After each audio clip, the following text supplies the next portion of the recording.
Hey guys, tonight we're not exactly exploring deep space or solving ancient mysteries. No, tonight we're going somewhere a little more peculiar, a little softer around the edges. Imagine sinking into that favorite armchair, the one that's seen better days, but still cradles you just right. Or maybe you're already tucked under a duvet, the world outside fading into a gentle hum. You're safe here, cocooned, ready to journey back. Though, let's be honest, if you were actually transported to ancient Rome, you probably wouldn't survive this. The smells alone would be a shock to the system, let alone the lack of Wi-Fi or decent coffee.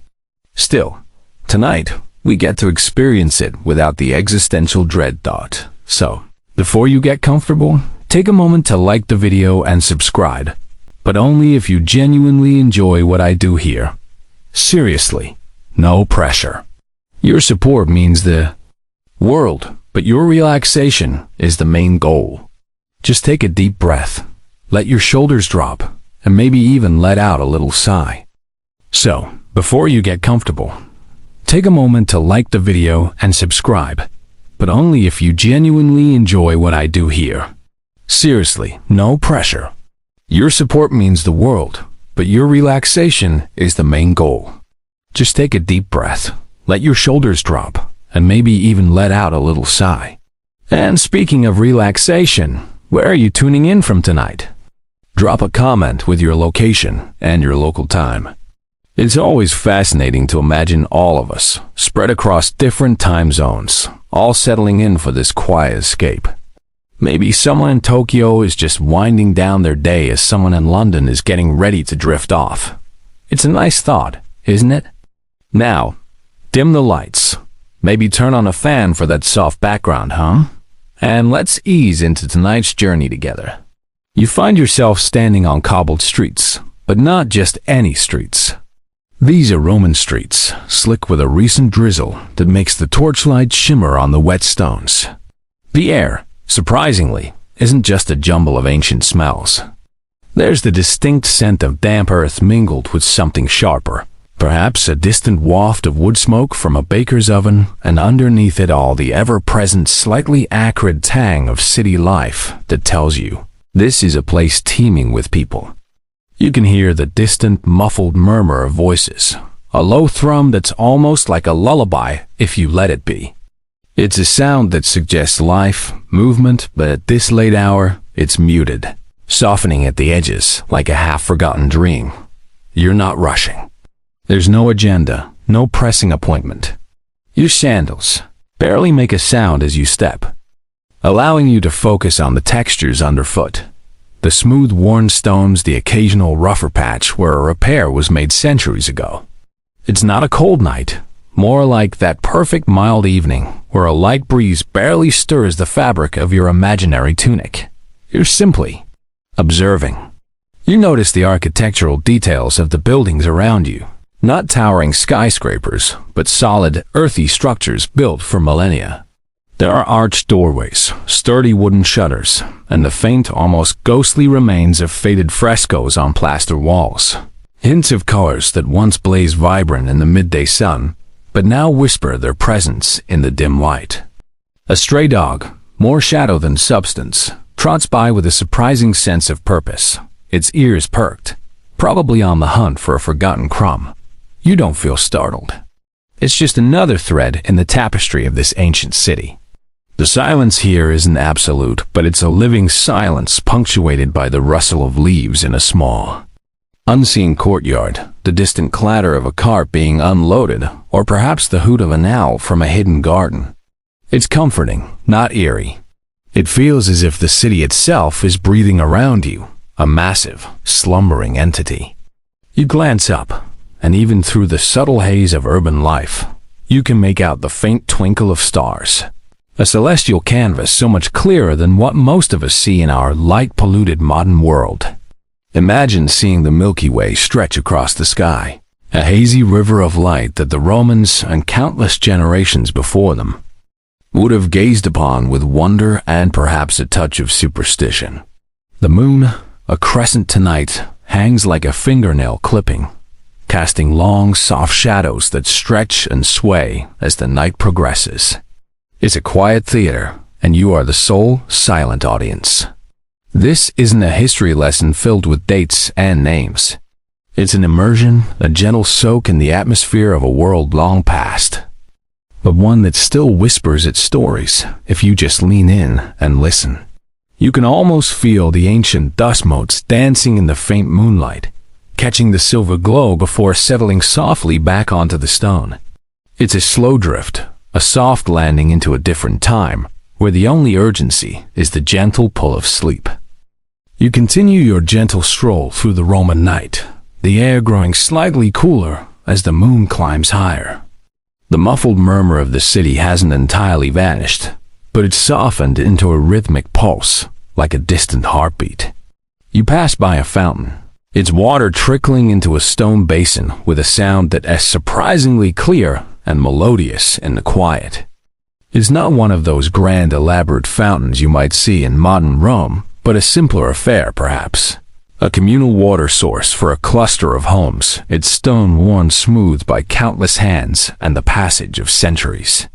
You can almost feel the coolness of the water if you imagine reaching out and letting it run over your fingers. It's a sensory detail that grounds you, a small anchor in this vast, ancient world. The buildings you now walk past seem a little grander, a touch more ornate. Perhaps you're drifting towards a wealthier district, or maybe just a particularly well-preserved section of the city. You notice intricate carvings above doorways, faded but still discernible, depicting scenes of gods and goddesses, or perhaps a prosperous family's emblem. The Roman appreciation for art, even in the everyday architecture, is subtly apparent. It's not flashy, but there's an underlying dignity to it, a sense of permanence that belies the fact that empires, too, eventually fade. A widely accepted historical fact, one you might easily forget in our speedy modern world, is that Roman cities, especially at night, were far from silent. There was always a background hum of human activity, the clip-clop of hooves, the creak of carts, the occasional shouts of night watchmen, and the ever-present sound of water flowing through their ingenious aqueducts. Tonight, though, for your benefit, the city has dialed down its volume, offering a more peaceful, sleep-inducing soundtrack. You notice a peculiar detail as you round a corner, a faint, almost ghostly glow emanating from behind a high wall. It's not the harsh glare of a modern street lamp, but a softer, warmer light, perhaps from an oil lamp or a brazier. You pause, curiosity gently tugging at you. It's a subtle invitation, not an urgent summons. This is Rome, after all, a city built on layers of history, where every stone seems to hold a story. You might wonder, for a moment, what kind of private world exists behind those imposing walls. Is it a bustling workshop still active in the late hours, or perhaps a wealthy villa preparing for a dawn feast? Historians still debate the extent to which nocturnal life truly thrived for ordinary Romans. While the elite might have held lavish dinner parties late into the night, most common folk would have risen with the sun and retired shortly after dusk. So, this light, this flicker of activity, feels a little out of place, making it all the more intriguing. A gentle gust of wind rustles the leaves in a nearby tree, and you can almost imagine the whispers of ancient conversations being carried on the breeze. It's a slightly sarcastic thought, perhaps, but it adds to the atmosphere. You're not just seeing Rome, you're feeling it, sensing its presence. The air itself feels ancient, imbued with countless lives lived and stories told. You might even find yourself comparing it, in a slightly dry-humored way, to trying to find a quiet corner in a modern-day bustling city. Impossible, usually. Yet here, in ancient Rome, at this hour, a sense of calm has finally settled. You pass by what looks like a small public bathhouse, now dark and deserted. The warmth from its hypocaust system, the ingenious Roman underfloor heating, has long dissipated, leaving only a lingering hint of the steamy air that once filled its chambers. You can almost picture the conversations, the gossip, the casual meetings that happened within those now silent walls. It's a snapshot of everyday life, paused for the night, waiting for the sun to awaken it once more. Imagine the sheer effort it took to keep these places running without electricity, a truly impressive feat of ancient engineering. As you continue, the subtle shift in the air, from the general city scent to something a little more refined, tells you you're approaching an area of greater affluence. The sounds, too, are softer here. Less the clang of metal or the distant shouting of vendors, and more the gentle rustle of leaves in private gardens or the faint melodious plinking of a water feature behind a high wall. It's as if the city is offering you a hushed, privileged glimpse into its more secluded corners. You realize that even in a bustling metropolis like Rome, pockets of tranquility could be found, hidden away from the main thoroughfares. You might find yourself thinking with a wry smile that even the most powerful empire had its quiet spots for those who knew where to look, or perhaps for those who simply floated into them as you are doing now. The air around you becomes noticeably softer, losing the general city grit and taking on a faint, almost floral note, suggesting well-tended gardens nearby. You're now undeniably in a more exclusive part of ancient Rome. The structures here are not just grand. They are elegant, their facades adorned with finer marble, and their windows, though dark, hint at luxurious interiors. The occasional statue, half hidden by shadows in a courtyard, speaks of wealth and artistic appreciation. It's the kind of place where even the silence feels expensive. You might chuckle softly to yourself, thinking how even millennia ago, the posh neighborhoods had a distinct atmosphere, a subtle smugness in their very quietude. It's a reminder that some things, like the human desire for status and comfort, are truly timeless.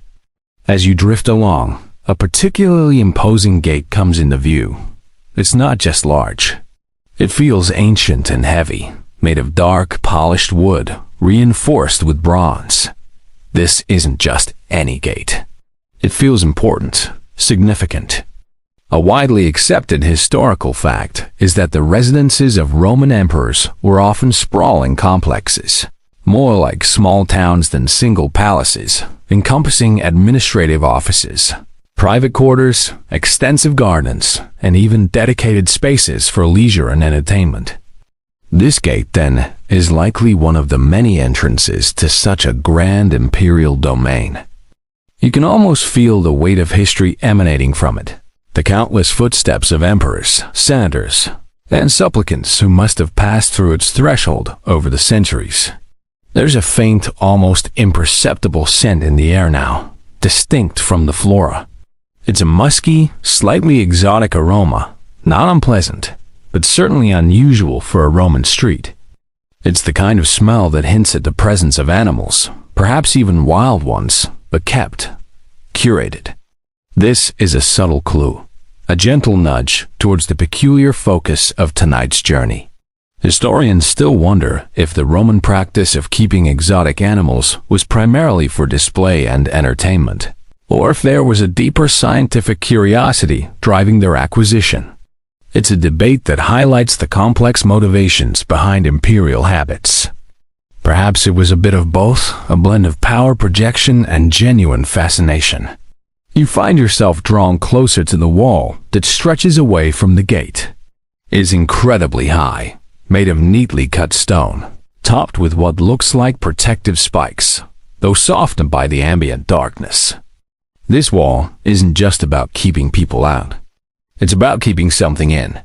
As you glide alongside it, you hear a faint rustling sound from within, like something moving through tall grass, followed by a soft, almost ethereal call. It's not a common bird song, nor the growl of a wild beast. It's something different, something with a strange, haunting beauty. You might think, with a slight smirk, that if this were a modern zoo, you'd be checking the signage to see what creature was making that sound. But here, you're just listening, letting the sound wash over you.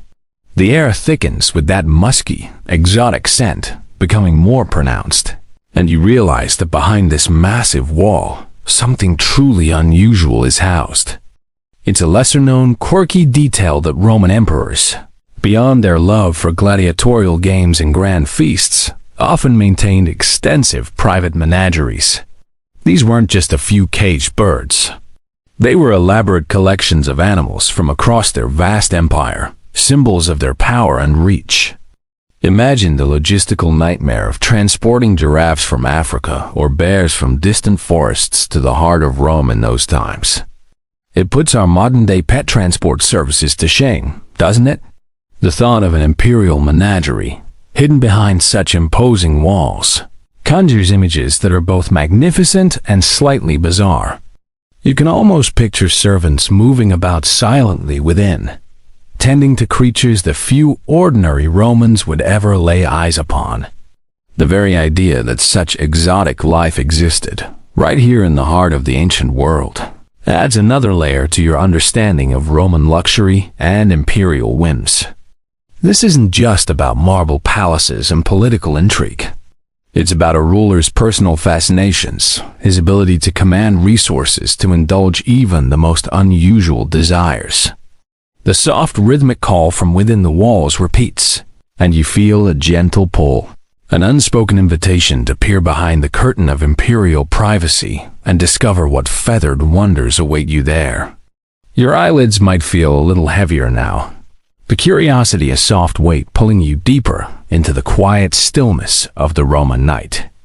You've drifted closer to the imperial residence, the scent of exotic animals now more pronounced, mingling with the sweet perfume of night-blooming jasmine from hidden gardens. The air feels different here, thicker with history, and perhaps a touch of the emperor's personal aura. The gate you observed earlier now seems to recede, as if you've passed through an invisible threshold, no longer outside, but gently floating within the vast confines of the imperial grounds. The sounds of the city have faded almost completely, replaced by the rustle of leaves, the distant murmur of hidden water features, and that peculiar, ethereal call you heard before. It's softer now, closer. You find yourself in a space that feels less like a formal garden and more like a carefully designed natural habitat. There are groves of trees, not neatly planted in rows, but arranged in a more organic fashion, mimicking a wild landscape. Patches of taller grasses sway gently in a breeze you can barely feel. And then you see them. Not immediately, but gradually, as your eyes adjust to the soft, moonlit gloom filtering through the canopy above. A group of figures emerges from the deeper shadows. They are tall, elegant, with long, slender legs and necks that seem to stretch endlessly upwards. Their plumage, even in the dim light, appears to be a muted gray, perhaps with hints of white or pale blue, giving them an almost ghost-like quality. These are cranes, magnificent birds, moving with an astonishing grace that belies their size. They walk with deliberate, measured steps, their heads held high, as if surveying their domain with a quiet dignity. You might find yourself thinking, with a touch of dry humor, that they carry themselves with more regal bearing than some actual emperors you've read about. It's certainly a lesser-known, quirky detail that these birds, typically associated with wetlands and wild migrations, would be found in the private menagerie of a Roman emperor. Most people imagine lions and bears, not such refined avian company. One of them, perhaps the largest, steps into a patch of moonlight. Its long beak is visible, and you can just make out a striking red patch on its head, a vibrant splash of color against its otherwise subdued feathers. It dips its head, then raises it slowly, letting out that soft, haunting call again. It's a series of melodious trumpeting sounds, not loud or jarring, but resonant, carrying through the still night air. It's the kind of sound that might make you instinctively close your eyes for a moment, letting the sound wash over you, a gentle lullaby from an ancient world.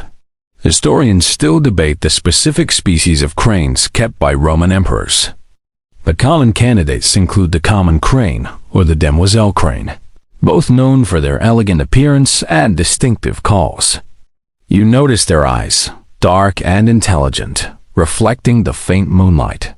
They seem utterly unconcerned by your presence, as if you are just another fleeting shadow in their nocturnal world. They move with an almost meditative slowness, occasionally pausing to preen a feather with their long beaks, or to dip their heads to peck at something unseen in the grass. It's a peaceful scene, unexpectedly serene within the walls of such a powerful empire.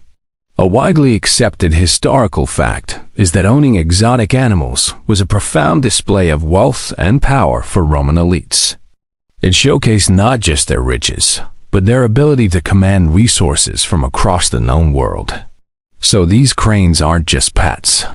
They're living, breathing symbols of imperial might and influence, yet they carry none of that burden themselves. They are simply beautiful creatures, existing. You might even imagine, with a touch of gentle sarcasm, that these cranes have a better life than many ordinary citizens of Rome. No taxes, no gladiatorial combat, just endless preening and the occasional trumpeting performance. It's quite the existence, isn't it? The rustling of their long legs through the grass is a soft, rhythmic sound, almost like a whisper. You can almost feel the gentle shift in the air as they move past, a subtle displacement that suggests their physical presence, even in this dreamlike state. Their very presence here speaks to a fascination, a desire to possess the unusual, to bring the wild into the heart of the empire. And for tonight, you get to share in that private imperial wonder, observing these magnificent birds in their moonlit sanctuary. The feeling of peacefulness deepens, pulling you further into the quiet contemplation of these elegant, ancient creatures. As you continue to observe the cranes in their moonlit enclosure, a sense of quiet wonder settles over you. Their deliberate movements and the soft sounds they make seem to fill the space with a tranquil energy. You find yourself pondering why these specific birds, rather than more ferocious or overtly impressive creatures, held such a fascination for Roman emperors. It's a question that whispers through the cool night air, drawing you deeper into the mindset of this ancient civilization. A widely accepted historical fact is that Roman culture placed significant value on symbolism, and animals often carried deep symbolic meanings. Cranes, in particular, were revered for several qualities. Their long migrations, for instance, were seen as a testament to their intelligence and perseverance. Imagine the sheer navigational prowess required to fly thousands of miles across continents without a GPS. It probably made the Roman road network seem like child's play. This migratory behavior also associated them with the changing seasons and the passage of time, lending them an almost mystical aura. They were often depicted in art and literature as symbols of vigilance because of a popular belief that they would stand guard, holding a stone in one foot. If they fell asleep, the stone would drop, waking them and alerting the flock. While this might be a bit of ancient folklore, it certainly paints a picture of a bird that was admired for its alertness. Another reason for their appeal, a lesser-known or quirky detail, might have been their monogamous nature. Cranes are known to form strong, lasting pair bonds, performing elaborate courtship dances and raising their young together. In a society that, despite its occasional excesses, also valued family and tradition, the crane's fidelity could have been seen as an admirable quality, a living embodiment of virtues that the imperial family might wish to project. Perhaps an emperor, amidst the political machinations and personal intrigues of court life, found a quiet comfort in the steadfast loyalty exhibited by these feathered creatures. It's a romantic thought, isn't it? That even the most powerful ruler might seek solace in the simple, unwavering devotion of a bird. You might find a slight wry smile touching your lips as you consider the irony. Creatures of pure instinct, embodying ideals that humans often struggle to maintain.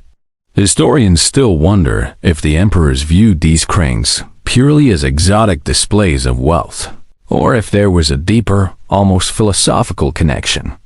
Did they see them as living omens, or perhaps as creatures that embodied desired traits like wisdom and longevity? The precise motivations of powerful individuals, especially those from millennia ago, are often shrouded in the mists of time, leaving room for contemplation and gentle speculation. Was it simply about showing off, like having the latest, most expensive supercar today? Or was there something more profound at play? You observe one of the cranes slowly preening its feathers, its long beak meticulously smoothing each barb. The process is remarkably deliberate, almost meditative. It highlights their attention to detail, their inherent grace. They seem utterly absorbed in their own world, unconcerned with the grand imperial edifice that surrounds them. They are simply cranes, fulfilling their craneness. This effortless existence, perhaps, was also part of their appeal to an emperor burdened by the weight of the world. Imagine the contrast. The emperor, constantly strategizing, dealing with rebellions, managing a vast empire, and these birds simply existing in elegant simplicity. The soft rustling sound of their movements through the tall grasses is a gentle counterpoint to the distant, almost imperceptible hum of Rome settling into its deepest sleep. You might feel a lightness in your chest, a quiet appreciation for this unexpected glimpse into a ruler's private fascination. It's a moment that bridges the vast gap of time, connecting you to the seemingly mundane yet deeply personal interests of a powerful figure long since turned to dust. The quiet dignity of these birds, their long legs moving with such precision, their calls echoing softly in the night, creates a sense of profound tranquility that deepens your relaxation, pulling you further into the gentle embrace of sleep. The gentle sounds of the cranes, their soft calls, and the rustle of their movements become the dominant soundtrack of your nocturnal journey. You feel yourself drifting closer, perhaps even settling on an invisible bench or cushion, to observe their daily routine within the Imperial menagerie. This isn't a wild swamp. It's a carefully managed, luxurious habitat, a testament to the Emperor's considerable resources. It's almost like a five-star resort for birds, isn't it? Better room service than you get in some modern hotels, probably. You notice the subtle signs of meticulous care. The ground beneath the crane's long legs isn't just damp earth. It's a mix of fine gravel and soft, rich soil, perhaps even some carefully placed mossy patches. There's a shallow pool of water reflecting the moonlight like a dark mirror, its surface occasionally rippled by a crane dipping its head for a drink or a quick bath. A widely accepted historical fact is that Roman engineers were masters of water management, building complex aqueduct systems that supplied cities and private estates with fresh water. It is no stretch to imagine that the emperor's pet cranes enjoyed a constant supply of clean, flowing water, a luxury few ordinary citizens could boast. You also catch the faint, almost imperceptible scent of grain, perhaps scattered for their evening meal, mingled with the earthy aroma of their natural surroundings. It's a carefully curated environment, designed to keep these magnificent birds not just alive, but thriving. You might even spot, half hidden in the shadows, what look like small clay bowls or troughs, subtly placed to offer nourishment without detracting from the natural aesthetic. It's a testament to the dedication of the imperial staff, who would have been responsible for the health and well-being of these valuable creatures. Imagine the job description. Required: extensive knowledge of crane dietary needs, patience and ability to keep an emperor's temperamental feathered friends happy. Sounds like a walk in the park, right? A lesser-known, quirky detail about Roman imperial animal care is that some emperors were known to employ dedicated animal caretakers, not just slaves assigned to the task, but individuals with specialized knowledge, almost like ancient veterinarians or zoologists. These experts would have understood the specific needs of each exotic creature, ensuring their diet was appropriate, their enclosures clean, and their health monitored. It wasn't just about throwing a few scraps at them. It was a sophisticated operation, considering the lack of modern scientific understanding. Historians still wonder if the knowledge gained from maintaining these imperial menageries contributed in any significant way to early Roman understanding of zoology or veterinary medicine, or if it remained largely a practical, isolated skill. Did they truly learn from these animals, or were they just living trophies? As you watch, one crane gracefully lowers its head, its long neck bending like a flexible hose, and scoops up a mouthful of water. It's an elegant, unhurried motion, completely without haste. Another is meticulously probing the soft ground with its beak, perhaps foraging for insects or seeds, displaying its natural instincts even in this cultivated setting. The scene is utterly peaceful, a world apart from the political intrigue and military campaigns that define much of the Roman Empire. It's a hidden sanctuary, and you are privileged to witness its quiet rhythms. The night air is cool and still, making the soft sounds of the cranes seem amplified. You can hear the gentle swish of their wings as one adjusts its position, the soft clink of its beak against a small stone, or the faint thump as another settles into a resting posture, its long legs folding gracefully beneath it. It's all part of the soothing tapestry of sound designed to guide you deeper into slumber. You realize that even within the heart of an empire, there existed these serene pockets, places where nature, albeit a curated version, could flourish. And the fact that an emperor, a man of immense power and responsibility, would dedicate such resources to the well-being of these particular birds is a fascinating little footnote in history, a testament to the diverse passions that can stir even the most formidable figures. The moon continues its slow, silent journey across the sky, casting longer, softer shadows across the imperial menagerie. As you remain immersed in this tranquil scene, observing the cranes in their carefully tended habitat, you become aware that they are not alone. The subtle scents in the air shift, and a faint, almost imperceptible sound of rustling or soft movement hints at other inhabitants within this sprawling private zoo.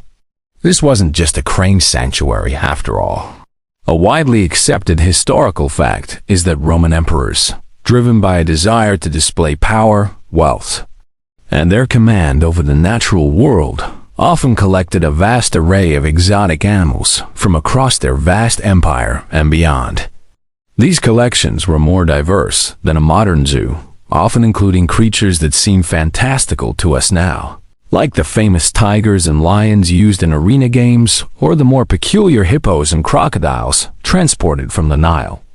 Imagine the logistical nightmare of bringing a fully grown hippopotamus from Egypt to Rome without the aid of modern transport or veterinary care.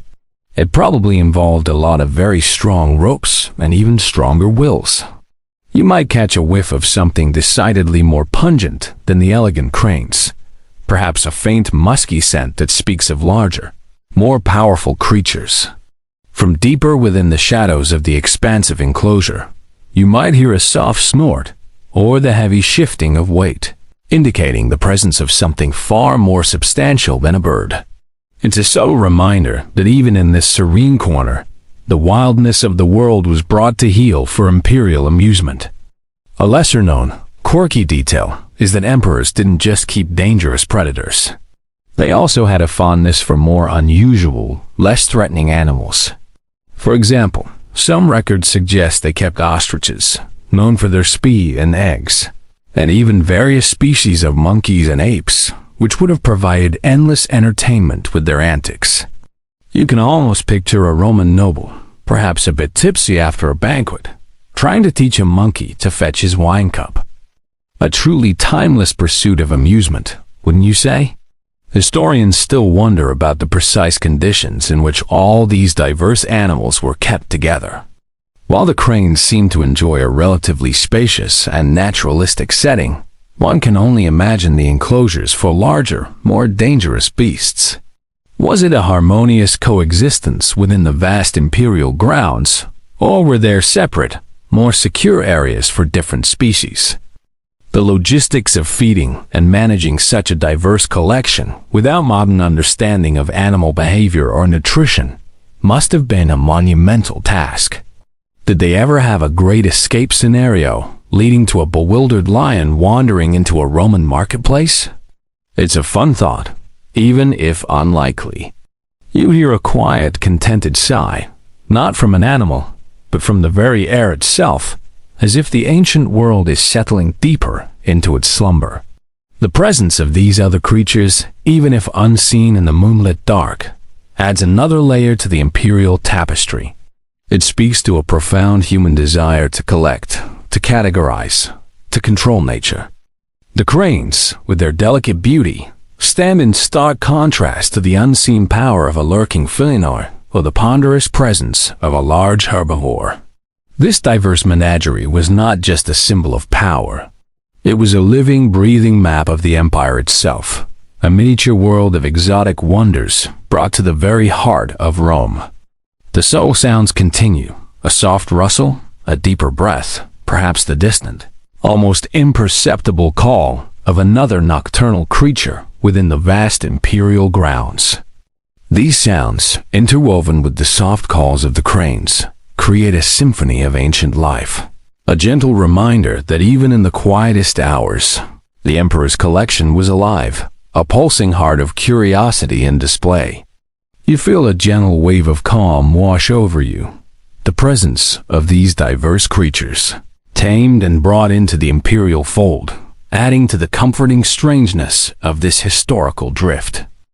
The stillness of the Roman night deepens, but it's a stillness punctuated by the subtle sounds of the imperial menagerie, creating a unique soundscape around you. You're still within the vast grounds, gently observing the cranes, but now you imagine the echoes of celebrations that once filled these very spaces. Roman emperors weren't just about solemn duties and military campaigns. They were also masters of spectacle, throwing lavish feasts and elaborate festivals that would put any modern party planner to shame. And these feathered residents, including your elegant cranes, would often find themselves woven into the fabric of these grand occasions. A widely accepted historical fact is that animals, both exotic and domestic, played a significant role in Roman public entertainment and private displays of wealth.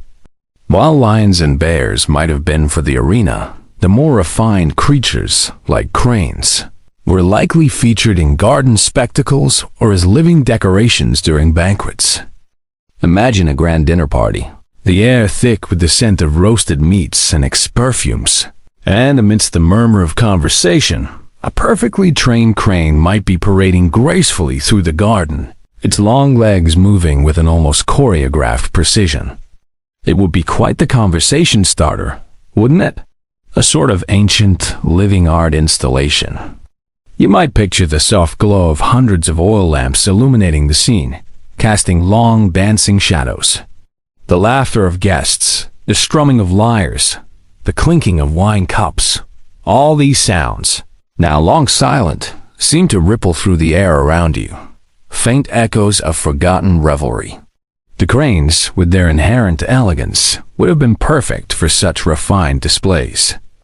A lesser-known, quirky detail is that some Roman sources suggest that certain birds, including cranes, were occasionally trained to perform simple tricks or respond to commands, adding an extra layer of entertainment. While we're not talking about circus acts here, imagine a crane bowing politely to a passing noble, or perhaps even retrieving a dropped trinket.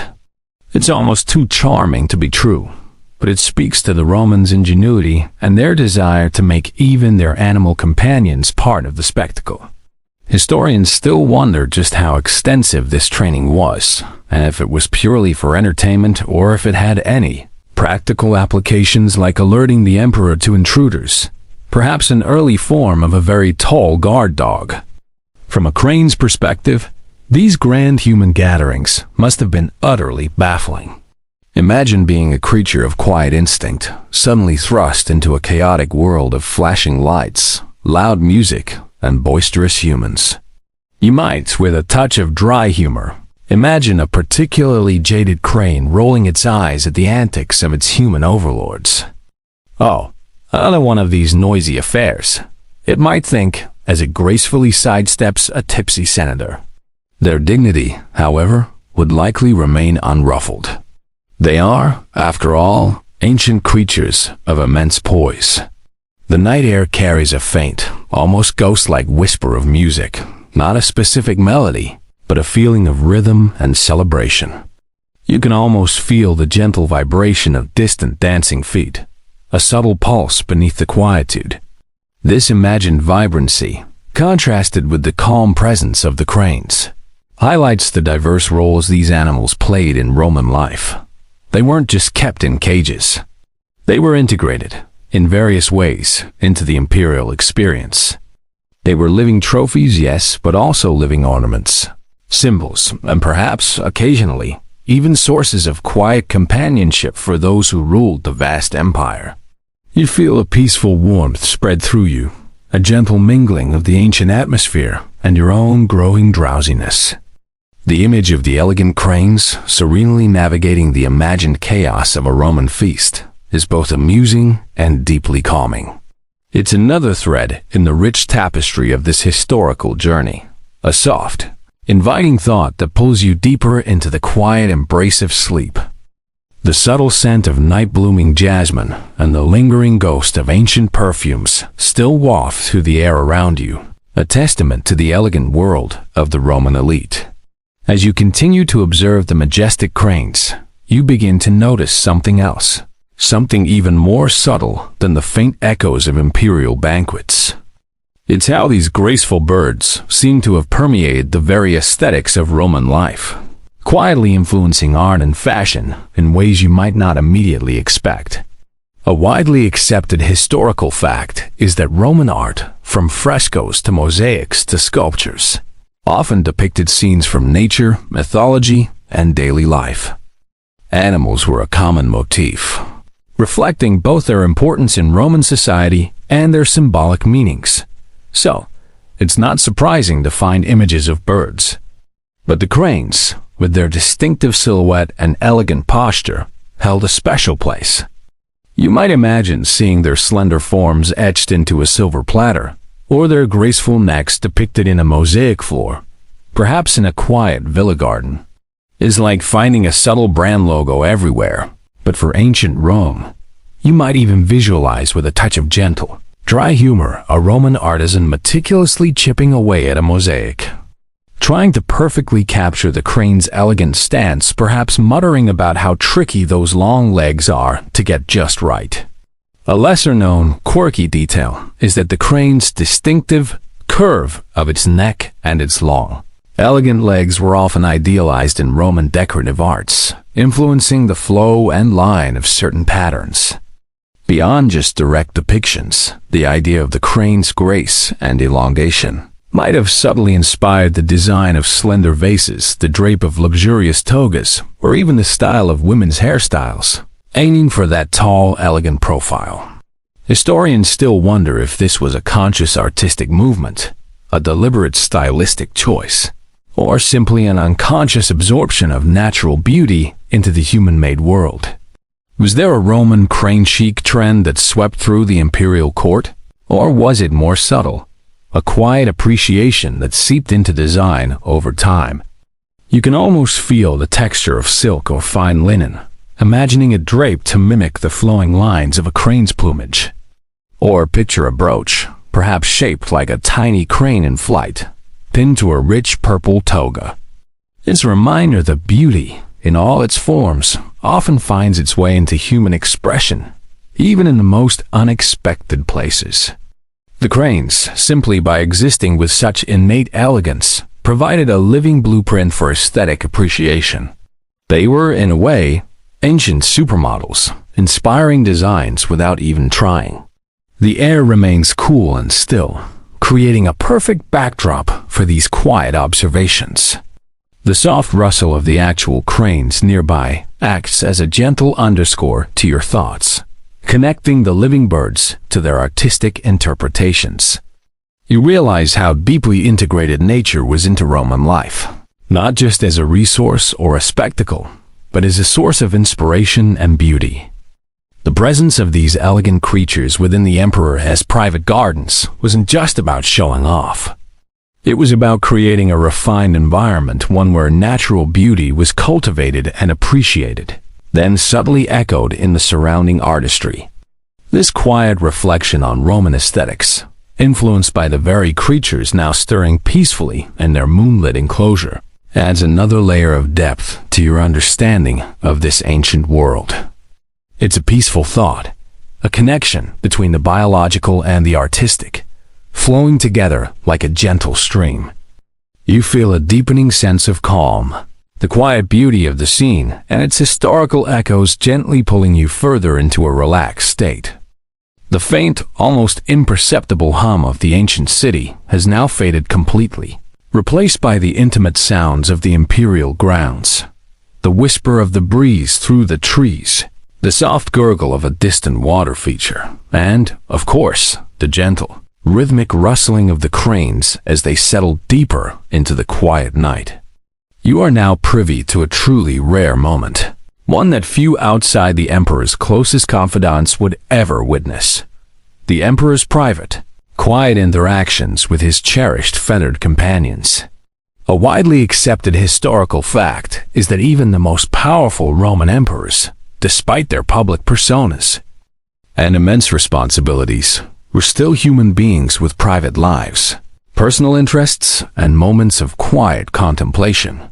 While history often focuses on their grand decrees and military campaigns, it's easy to forget their individual quirks and emotional landscapes.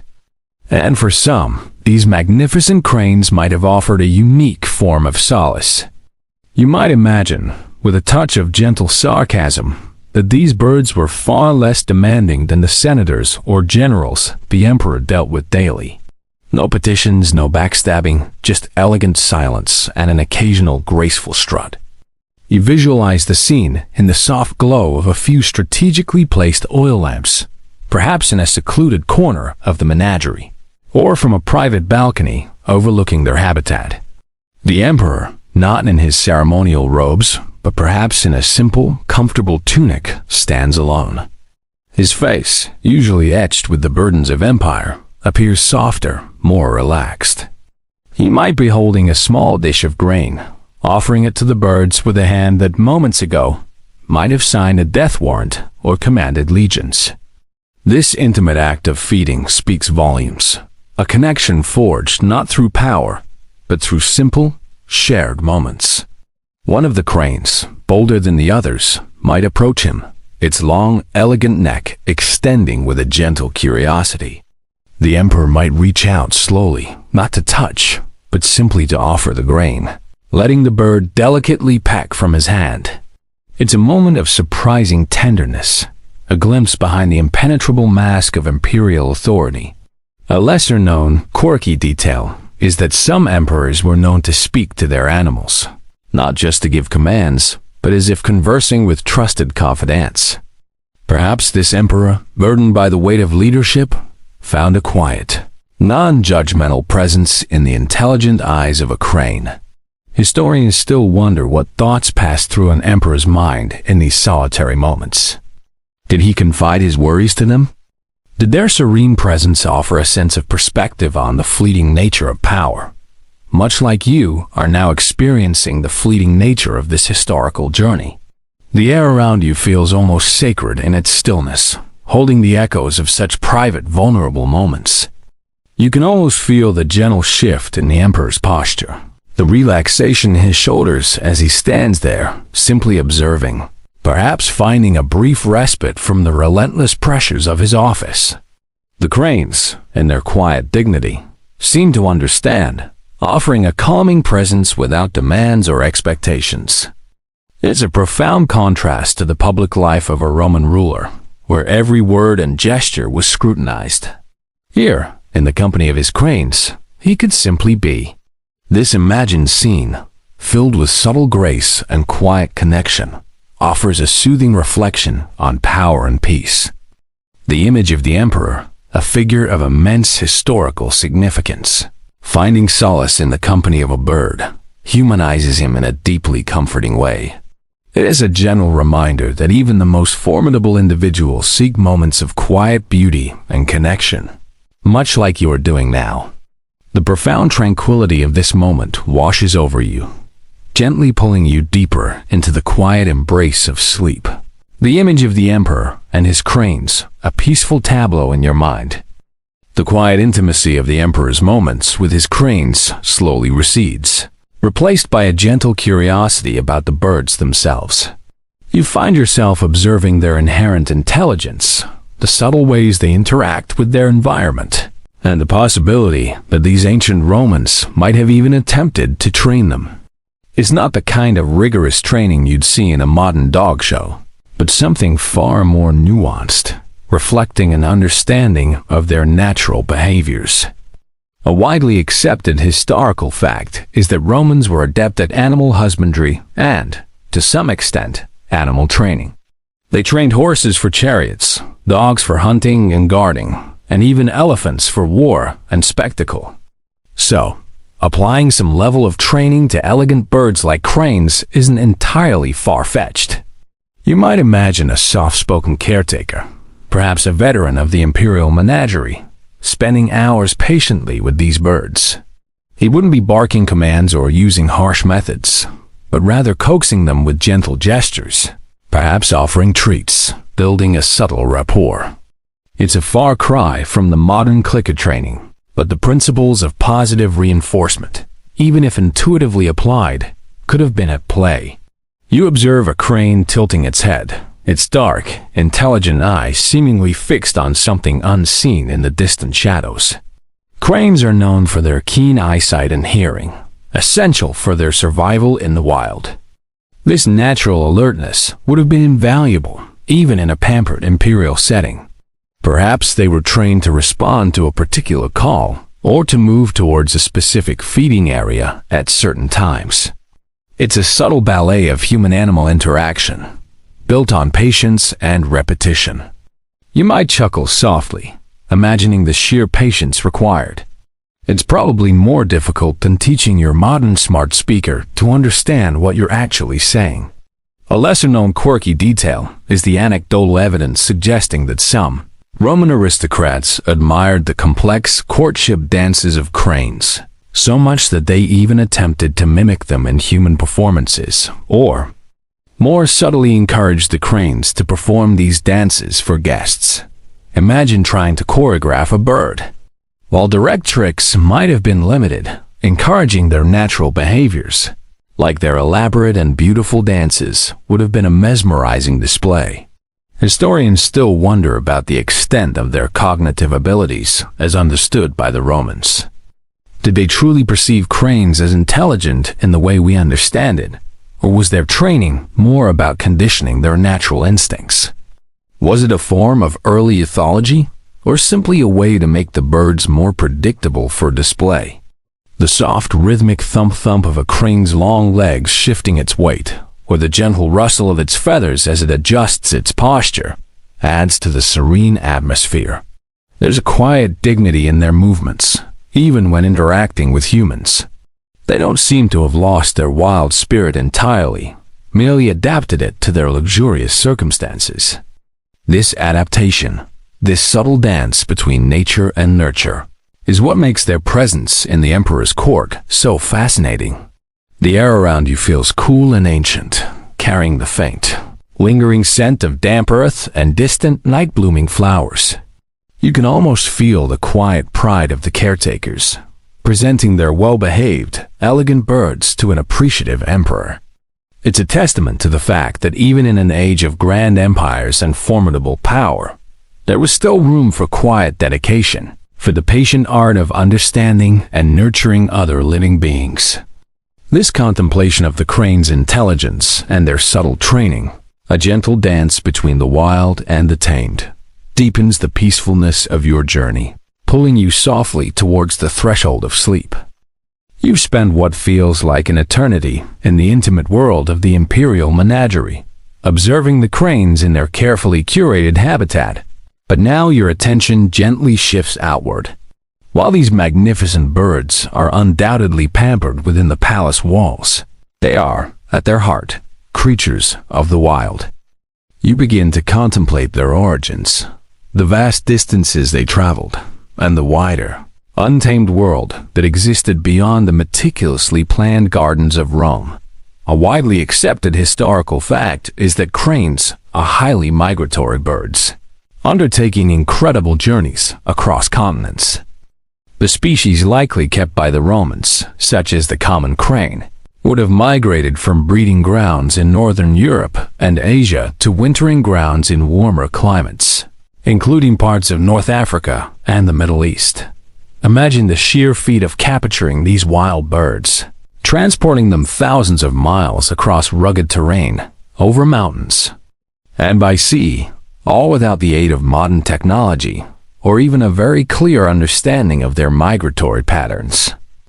It's an almost unimaginable undertaking, demonstrating the immense logistical capabilities and perhaps ruthless determination of the Roman Empire.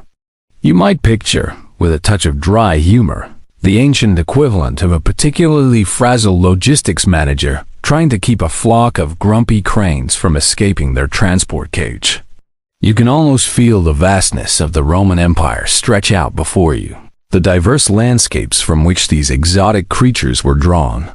From the misty forests of Germania to the sun-baked deserts of Egypt, the emperor's reach extended, bringing fragments of the wild world back to the heart of civilization. The cranes, then, were not just pets. They were living embodiments of the empire's geographical expanse and its ability to subdue and collect the most remarkable elements of its conquered territories. A lesser-known, quirky detail is that the capture and transport of exotic animals for Roman spectacles and private collections sometimes involved incredibly elaborate and dangerous operations. Specialized hunters and traders would track these animals in remote regions, often facing significant risks. For cranes, this might have involved trapping them during their migration or at their breeding grounds, requiring considerable skill and patience. Historians still wonder about the specific methods used to capture and acclimate these wild birds to captivity. Was it a gradual process, or were they simply snatched from the wild and thrust into a new, bewildering existence? And how many birds or animals of any kind perished during these arduous journeys before reaching Rome? It's a sobering thought, balancing the spectacle with the reality of ancient animal trade. As you consider their journey, you might imagine the cranes themselves, looking out from their comfortable enclosure, perhaps with a touch of wistfulness, at the distant stars that once guided their ancestors across continents. Do they remember the vast open skies, the chill winds of distant lands, the freedom of flight? Or have they simply adapted to their gilded cage, their wild instincts dulled by regular meals and the absence of predators? It's a poignant question, a gentle rumination on the nature of captivity, even luxurious captivity.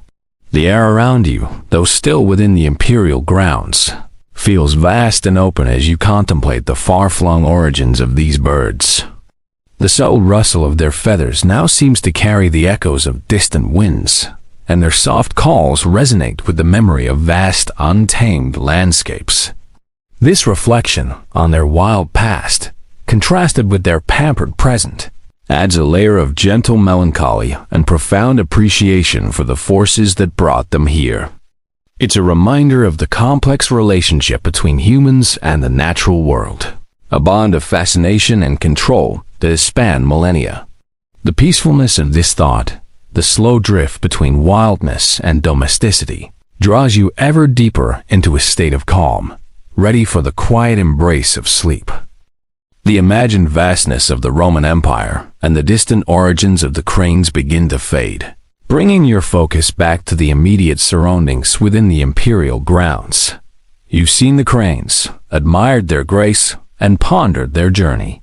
Now, a subtle shift in the air, a whisper of change, makes you consider the fleeting nature of such imperial whims. Even grand obsessions, like keeping exotic pet cranes, were subject to the shifting tides of power, personality, and fashion in ancient Rome. A widely accepted historical fact is that the tastes and interests of Roman emperors varied dramatically from one ruler to the next. What one emperor adored, another might find tiresome or even wasteful. The reign of an emperor could be as short as a few months or as long as several decades, and with each change at the top, the entire atmosphere and focus of the court could transform. Imagine the constant redecoration, the endless rebranding of imperial pursuits. You might imagine, with a touch of dry humor, a new emperor arriving, taking one look at the crane enclosure and sighing, "Oh, cranes again? Can't we get something with more teeth?" You picture the endless parade of courtiers and advisors, each trying to anticipate the new emperor's likes and dislikes, quickly adapting to the prevailing imperial mood. A new emperor might have been fascinated by engineering projects, while another was obsessed with gladiatorial combat, and yet another, perhaps, found solace in philosophy. These shifts would undoubtedly affect the fate of the imperial menagerie. Would the next emperor be as enamored with elegant birds, or would he prefer a more robust collection of bears and lions for the arena?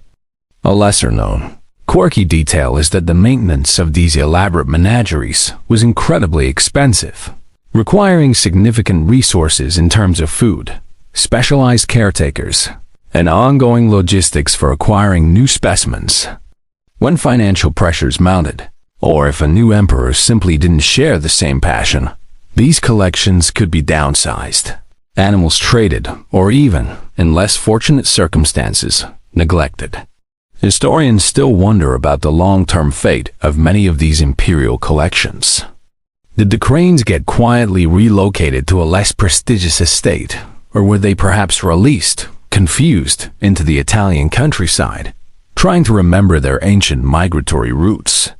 It's a thought that adds a gentle note of melancholy to their otherwise pampered existence. The cool night air seems to carry a sense of impermanence, a reminder that nothing, not even an emperor's most cherished pets, lasts forever. You might feel a gentle sadness, a quiet understanding that even within the most powerful empire, trends and personal interests ebb and flow, much like the changing seasons. The very existence of these cranes in such an artificial, luxurious setting was dependent on the specific desires of one powerful man. When that man was gone, their fate was uncertain. It's a poignant thought, how fragile even the grandest displays of power and personal indulgence can be. You hear the soft, almost sighing sound of the wind moving through the ancient cypress trees, a sound that has remained constant for millennia, witnessing countless emperors come and go, countless fads rise and fall. The cranes themselves, in their timeless elegance, seem utterly oblivious to the human drama unfolding around the imperial throne, simply existing with their innate grace.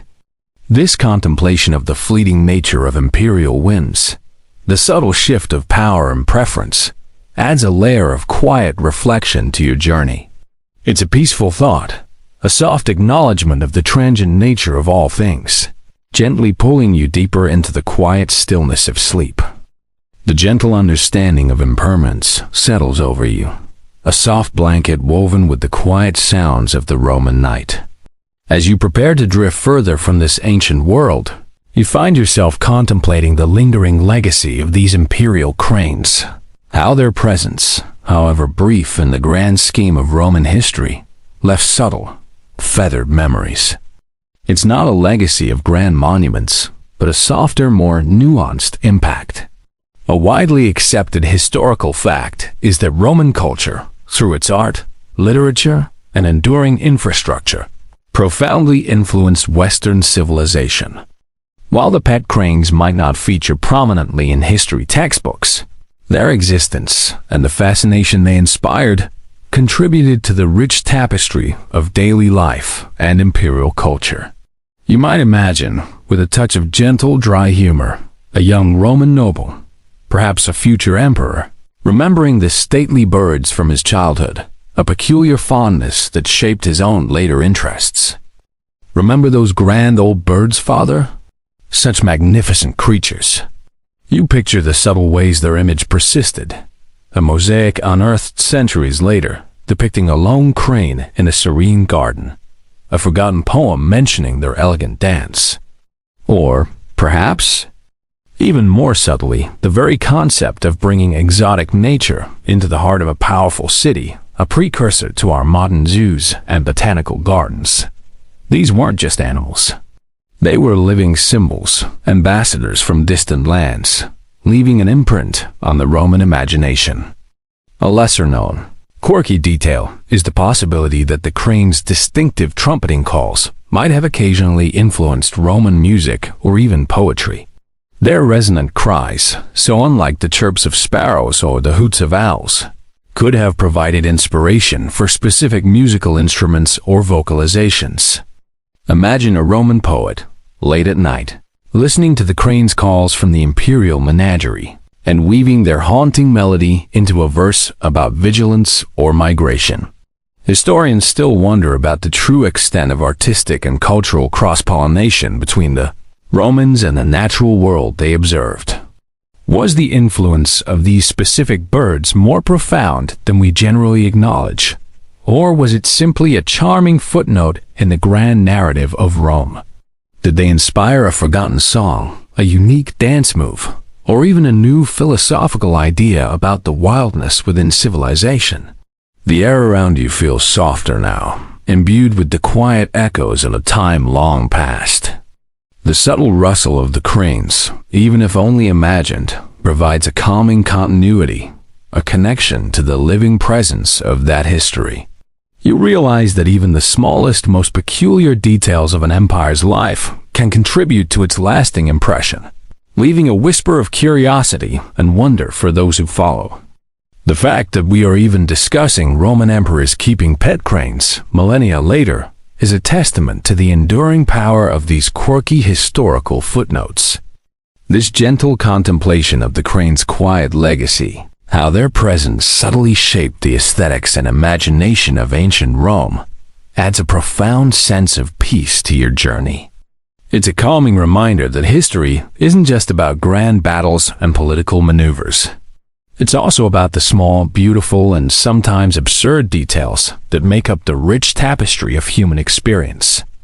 You feel a deep sense of tranquility settling over you, preparing you for the final soft descent into sleep, carrying with you the elegant image of these ancient, feathered residents. The soft, lingering images of the Roman cranes, their graceful forms, and the quiet dignity of their imperial existence begin to dissolve like mist at dawn. You feel a gentle, almost imperceptible current guiding you away from the ancient world, back towards the comforting familiarity of your own time and space.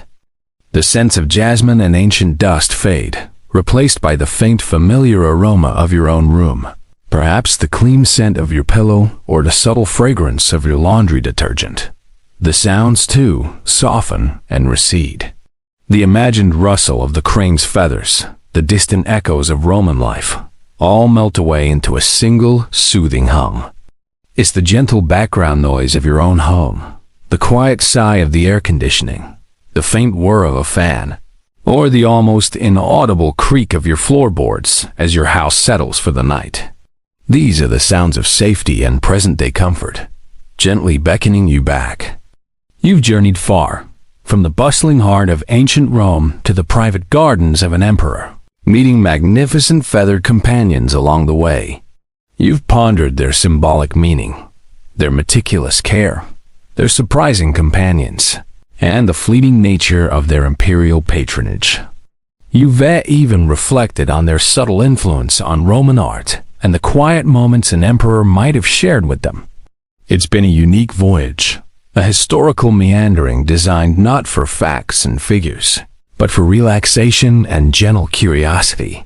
As you drift now, you carry with you not heavy historical burdens, but light, feathered memories. The image of the elegant crane standing tall and serene in the moonlight becomes a peaceful anchor in your mind. It's a reminder that even in the grand narratives of empires, there are always these delightful, unexpected details, little pockets of quiet wonder. You might find yourself smiling faintly as you recall the idea of a Roman emperor finding solace in a bird, or the notion of a crane influencing ancient Roman fashion. These are the playful, gentle absurdities that make history so much more vivid than any textbook. A widely accepted historical fact, one you gently explored, is that the Roman Empire was vast and complex, capable of incredible feats of engineering and organization. And within that grandiosity, as you've seen, there was always room for the personal, the peculiar, the pursuit of beauty. A lesser-known, quirky detail, brought to life through your imagination, is just how particular and varied these imperial tastes could be, extending to things as seemingly niche as keeping exotic cranes as pets. Historians still wonder about the extent to which these personal interests truly shaped policy or public life, beyond simply reflecting imperial wealth. But for tonight, the wonder of it is enough. You feel your breath deepen, becoming slower, more regular. Your eyelids, already heavy, feel almost glued shut. The weight of your body presses gently into your bed or chair, feeling utterly supported, utterly safe. The sense of ancient Rome, once so vivid, now feels like a cherished dream, a pleasant memory that lingers softly at the edge of your consciousness.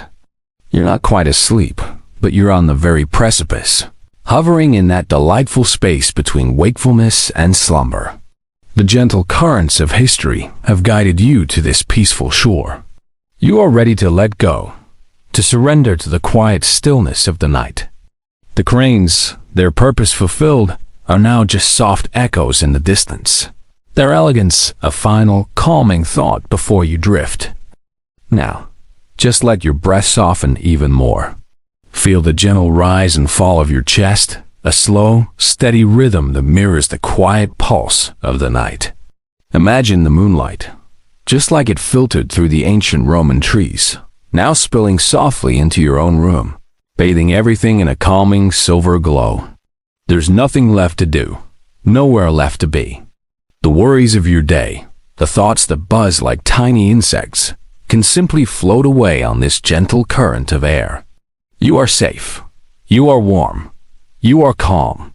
Let your muscles relax, one by one, starting from the tips of your toes, moving slowly up your legs, through your core, softening your shoulders, releasing any tension in your jaw.